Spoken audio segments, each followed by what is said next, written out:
Hello there, I'm Val, and I've been a counselling psychotherapist for 15 years. Thankfully, there are many of us around who can help those people struggling with anxiety around the coronavirus. There's many places where you can share views and learn strategies for coping.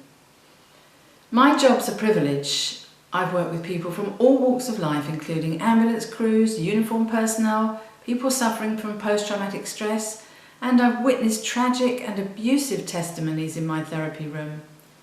I've learned that we all hurt and aspire in the same way, and the main thing that my work's taught me about human beings is that we are strong and we can endure. I've been humbled many times by the capacity of people to live through incredibly difficult circumstances, and one of the driving forces is our inclination to have hope.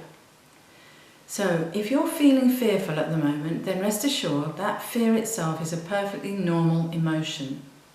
If, for example, you find yourself unable to sleep, or you're having dreams that you wouldn't normally have, then this again is normal. It's just your brain playing catch up and filing the unexpected and unusual information that's coming its way.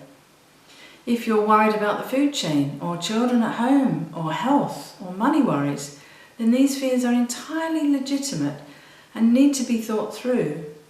But please don't overthink. It's not going to be helpful.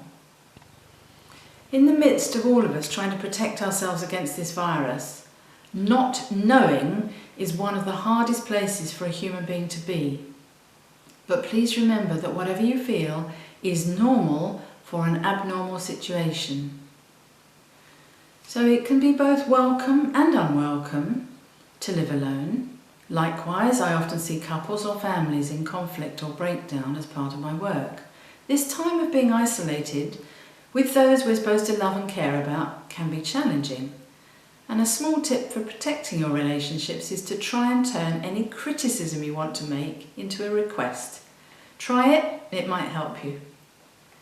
In our circumstances, some of you may feel disconnected, but other people feel connected. Some will feel selfish and others altruistic. Perhaps you've reacted by feeling adventurous, whereas others might feel hesitant.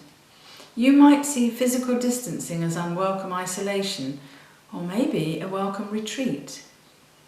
People might feel they have no control, whereas others will feel they have choice. So if you're feeling that your liberty is restricted, rather than reacting to chaos, you might decide to be proactive and seek some peaceful moments.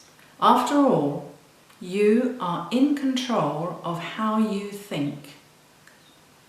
This virus has brought us all loss in many different ways, but however bad these feelings may be, they're normal. There are many cliches, so I want to end with one, and that is that no crisis lasts forever. So have hope and above all, trust yourself.